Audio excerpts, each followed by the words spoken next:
Hi everyone, welcome to the webinar and workshop series conducted by TCS in lieu of the upcoming OCS exams happening in August 2024. My name is Nick and I'm the lead tutor and evaluator for OCS at TCS. So let's look at the session plan. You have just 3 to 4 days until your OCS exam. So with that in mind, the intention of conducting this workshop is to share last minute tips with you to make sure that you walk into your exam with a higher level of confidence, thereby believing in your skill set, believing in what you have gained through the preparations which you have conducted across the last 7 to 8 weeks. And in the second part of today's session, as usual, I will be opening up for a Q&A. If you have last minute doubts, you can clarify them or clear all your issues by raising your questions. So, what are you supposed to do to maintain a high level of confidence on the day of the exam? So I've highlighted in the fourth webinar what you need to do to improve your level of confidence when conducting your preparation. So likewise, on the day of the exam, you are expected to adhere to certain guidelines with the intention of improving your positivity. Because if you are positive about your skill set, if you believe in yourself, chances of you passing your OCS exam becomes extremely easy. So a day before the exam, what are you supposed to do? You are supposed to rest your mind and body. So that's exactly why I've shared two study plans with you. I shared an 8-week study plan at the very inception of our webinar and workshop series. And halfway through, I also shared a 3-week study plan for those who have who were yet to start their preparations, focused on the exams happening in August. And in both these study plans, I highlighted the fact that it's of utmost importance that you stop all your work a day or two before your examination. So why do I want you to do this? Because I want you to rest your mind and body. As I've mentioned throughout my webinars and workshops, the CIMA examiner is trying to replicate a real life corporate environment. So in a real life corporate environment, it's as if you are walking into office and checking your emails, and based on the information presented, utilizing your knowledge about what happens within your company, you are supposed to come up with your responses. So if you are to do your job as a finance officer in the most successful manner, you have to be well rested. So with that in mind, I'm urging you guys to stop all your work a day or two before your exam. Focus on resting, because if your mind and body is well rested, then you are well poised to succeed at your OCS exam. And before the exam, do not refer to any study material, mocks, or answer plans when you are resting a day or two before the exam. I do not want you to ever think about your OCS exam. Except, rather than doing that, you are supposed to really focus on relaxing. You can maybe watch a movie, or you can get some sleep. You can spend your time with loved ones, get your meals on time. You have to solely, and you can, if you are into doing some type of a sport, you can, conduct or be part and parcel of a sport activity. Other than that, I do not want you to, do anything related to the OCS exam, because by now you should have completed your work a day or two before your exam. You should complete all your work. So it's best that you are resting before your examination. And a day or two before your exam, start thinking that you are the finance officer at Kanann. Because if you live with this mindset at the exam, your life becomes easy, because you will come up with, when you are thinking that you are actually playing this role, your life becomes easy. You'd come up with the best type of evaluations. You will provide the best type of recommendations as and when needed. So it's best that you start thinking like the finance officer of Kanann a day or two before the exam. And it's quite normal in the upcoming 2 or 3 days for you to feel some type of negativity. You will definitely be under exam stress. However much work you have done, however much preparations you have carried out so far, you will start, doubting yourself. It's quite normal. Me as a student, however much prepared I was with a CIMA examination or for a CIMA examination, closer to the exam, I felt negative. I could feel butterflies in my stomach, and sometimes I felt nauseous. And I experienced a situation where my stomach was in knots. So all these issues, will you will experience all these issues, mainly given the fact that closer to an exam which is not easy. The CIMA OCS exam is a tough exam. So whenever you are facing a tough situation, it's quite normal for the body to react in such a way. So whenever you are experiencing some type of negativity, always remember that you have done your homework. You have done the 6 mock exams under exam conditions. You have redeveloped the answer plans. And if you invested on the premium package, you would have watched the master classes. Thereby, you have learned your theory as well as application. And you have redeveloped answer plans, thereby conducting your revision in an appropriate manner, solely focused on the 6 mock exams. So if you have done your homework, even if you feel negative, or whenever you feel negative, if you have done your homework, always keep reminding yourself that you have done your job. These things are normal. Whenever you feel negative, keep reminding yourself that you have done your job and you just need 80 marks to pass your OCS exam. So you need not gain 150 out of 150 marks to pass. Instead, you just need 80, or as a percentage, you just need 54% of the marks to pass. So it's whenever you feel negative, always remind yourself that you have done your job, you have conducted your preparations properly, and on top of that, you just need 80 marks to pass. And it's best that you are open-minded before the exam, a day or two before the exam. So with the intention of creating this type of open-mindedness, I'm urging you guys not to focus on the OCS exam. Do not go through any study material. Instead, start relaxing, because if you are relaxing your brain as well as physically, if you are relaxing, it makes your life easy to come up with the best type of answers at the OCS exam. Because whenever you are open-minded, you will consider all the necessary information. You will not look at an exam question through a certain angle. Rather than that, you will consider multiple angles. You will not try to develop answers which are akin to the answers which you developed when attempting the mock exams. Instead, you have to really focus on the information presented at your exam when developing answers. So that's exactly why I said there's absolutely no point of trying to memorize the type of answers you are supposed to develop at your exam. Instead, you were supposed to, when conducting your preparations, you were supposed to focus on the logic behind each answer. That's exactly why I said that you are expected to redevelop answer plans, as well as go through the answer plans when conducting your revision, primarily with the intention of understanding the logic behind each answer. So since you have already done it, since you have already redeveloped answer plans, in these 2 or 3 days leading up to the exam, start relaxing, be open-minded. Because if you're open-minded, if you're not trying to remember the type of answers you are expected to develop at the exam, you will come up with the best type of answers at your real examination. So that's what you're supposed to do before the exam. Rest your mind and body. Do not refer to any study material.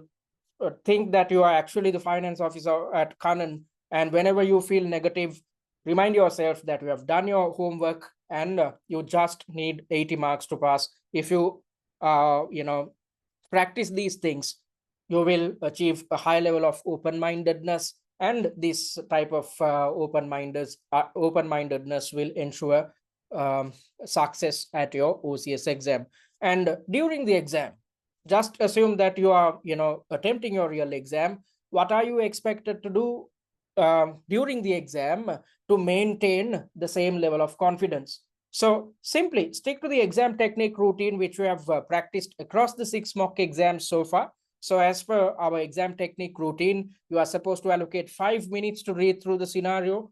Then you are supposed to allocate 15 to 20 minutes to develop the answer plan. And once the answer plan is there, you should utilize the remaining time, which is 20 to 25 minutes of your time, to expand the answer plan in paragraph form. So you would have practiced this if you have attempted the 6 mock exams, and across the 6 mock exams, you would have practiced this technique 24 times over.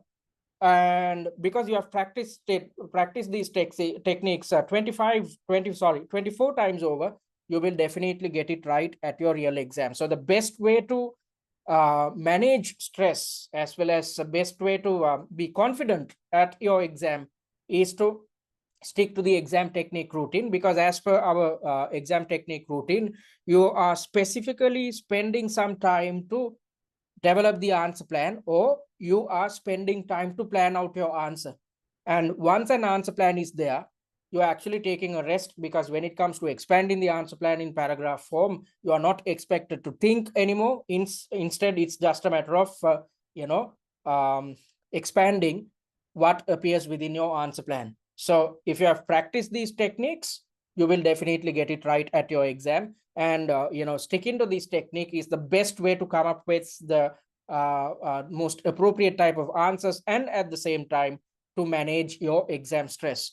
And even if you have practiced these techniques, and even if you implement these techniques, even if you are open-minded, and even if you're trying to let go of negativity before the exam, at the exam there will be 2 or 3 subtasks which are vague, or since you are under exam stress, you might not really remember what type of answers you are supposed to develop. For instance, if there's a question about a certain theoretical concept, such as um, IES 16, or it could be something to do with your P1 syllabus.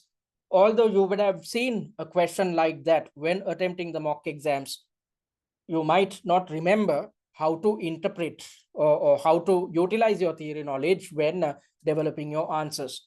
So that's quite fine, because always remember, you are not expected to get full marks to pass this exam. You just need 54% or 80 marks to pass. So on the other hand, the examiner purposely will include 1 or 2 subtasks which are vague, with the intention of throwing you off your exam strategy. So the examiner is not just testing your theory knowledge and application skills at the OCS exam.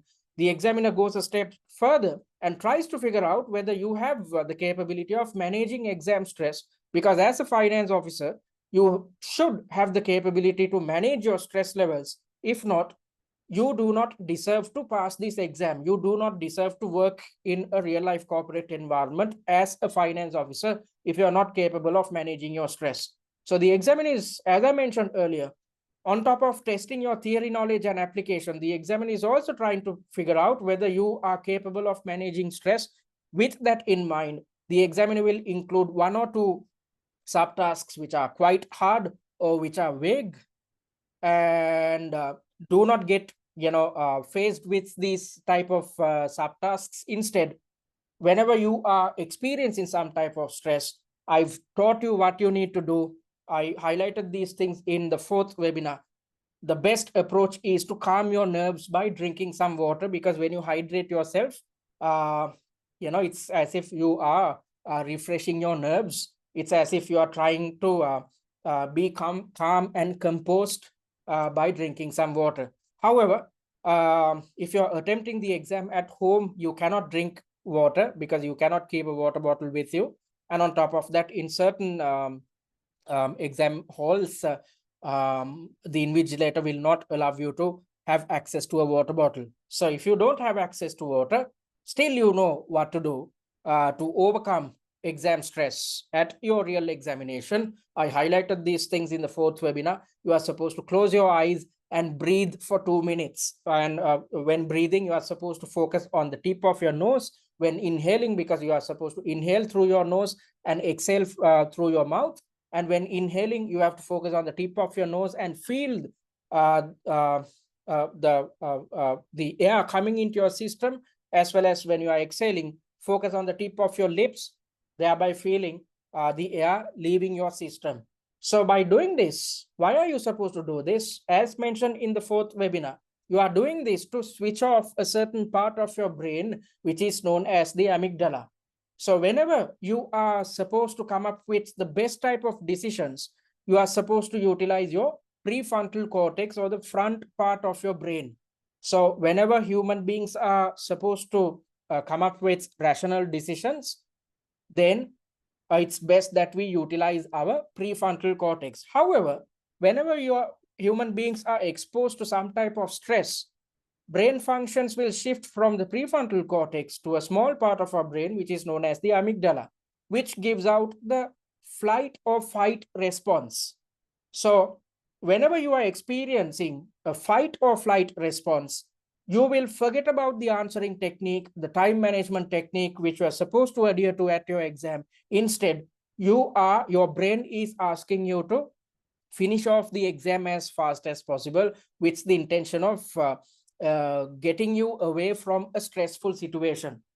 So that's what our brain is intended to do. Whenever we are exposed to a stressful situation, we are supposed to either fight the stressful situation, or get away from it, thereby moving away from a stressful situation. So at your exam, you can either fight a stressful situation or take flight, or in other words, you can try to avoid a stressful situation. So most students, when under exam stress, whenever you are experiencing fatigue, because it's not easy to sit in one place and attempt the exam under exam conditions within 3 hours. So towards tasks 3 and 4, when you are experiencing fatigue, additionally, on top of that, if you are exposed to extreme levels of stress because of a vague subtask, or if you cannot remember some theoretical element, then you will try to finish off the exam as fast as possible, or you will try to develop answers which are not well thought out. So whenever you are exposed to such a situation, don't give in, fight the stressful situation. How can you fight the stressful situation? By taking a step back, close your eyes, breathe through your nose, exhale from your mouth, focus on that exercise for about 2 minutes. Then it's as if you are taking steps to switch off your amygdala. And once the amygdala is switched off, your brain functions will come back to your prefrontal cortex. So whenever you are exposed to a stressful situation at the exam, focus on your breathing, switch off your amygdala, switch your brain functions to the prefrontal cortex, and start fighting or start moving forward. And you can do this before starting each task. So let's assume you are done with task number 1, which takes up 45 minutes of your time. As you know, as I mentioned in the fourth webinar, if you look at a human brain, our attention span is just for 45 minutes. So after the first task is done, after the first 45 minutes expire, before starting with task number 2, before reading the scenario which is applicable for task number 2, you can take a 2-minute break, close your eyes, focus on your breathing, because if you do so, it's as if you are refreshing your brain before starting task 2. Then you have 43 minutes more at your disposal.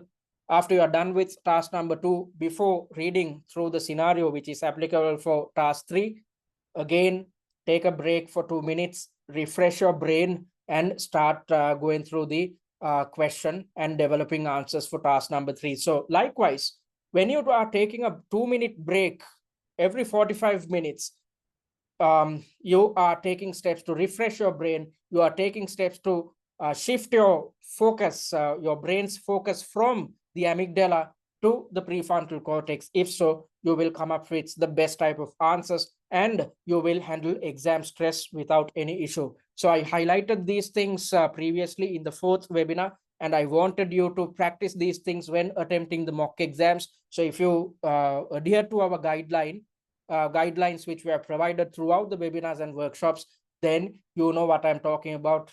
By now, you'd know how easy it is to let go of exam stress by focusing on your breathing for just 2 minutes.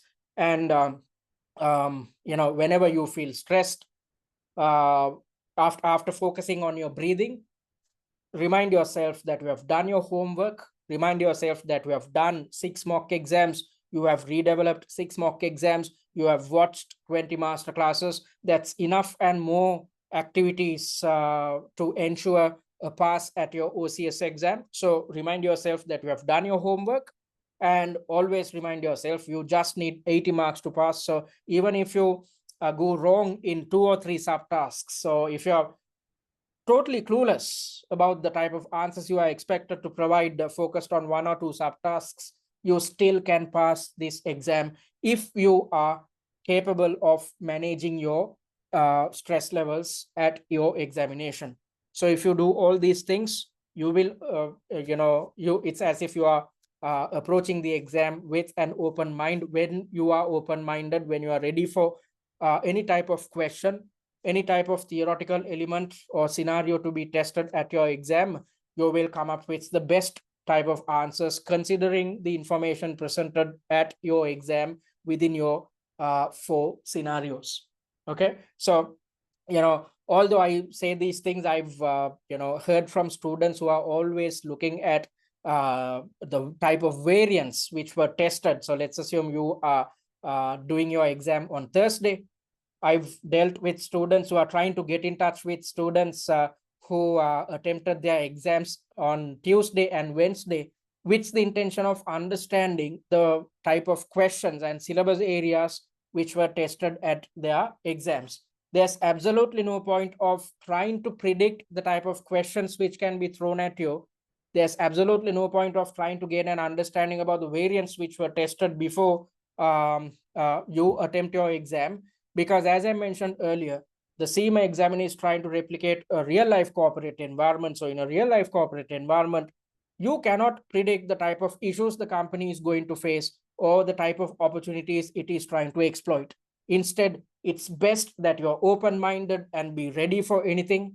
If so, you will come up with the best type of answers, because when developing answers, you are not trying to remember anything. Instead, you are trying to consider the information presented in the scenario and come up with answers which are totally aligned with the requirement and the info presented within your scenario. So if you do these things during the exam, stick to the exam technique routine, thereby practicing the answering and time management techniques which you have practiced when attempting the mock exams. You are halfway through your examination, because if you're spending some time to plan your answers appropriately, that's the path towards success. And whenever you are expanding the answer plan, it's as if you are taking a break.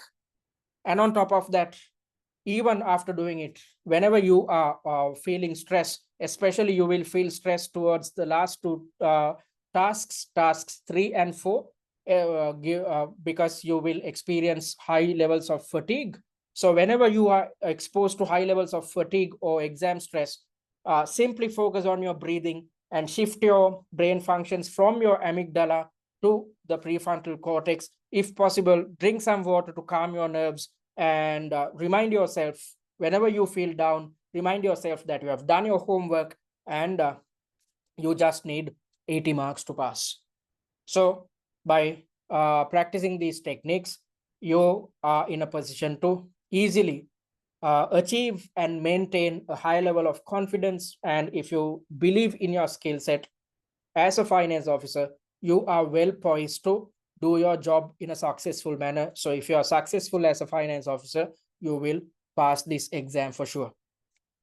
Okay, so those who stuck to these guidelines were achieved easily achieved success at the OCS exam. That's exactly why we achieved a 96% pass rate for the sitting which happened in May. And those who stuck to our study plan and practiced these techniques which I highlighted right now were able to achieve more than 100 marks when the pass mark was just 80. So as I mentioned earlier, you just need 80 to pass.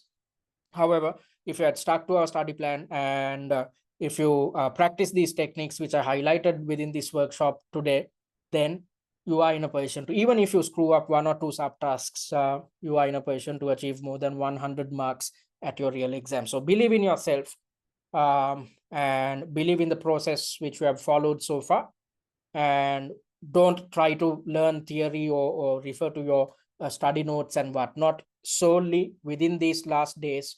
The only type of revision you should be focused on is with regards to redeveloping answer plans. And if you are already done with the answer plans, if you have already redeveloped the answer plans, simply go through the answer plans which we have developed. And if you had invested on the premium package, you have access to answer plans covering all 6 mock exams. Simply go through them, thereby revising the entire syllabus and revising application skills. That's the only thing which you need to focus on. Don't do anything else. Focus on resting, because if you rest, if you're well rested, then chances of you passing the OCS exam is extremely high.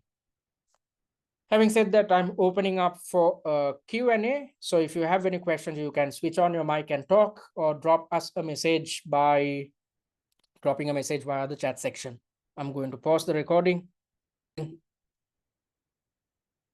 All right, thank you very much for those questions. I hope I addressed everything.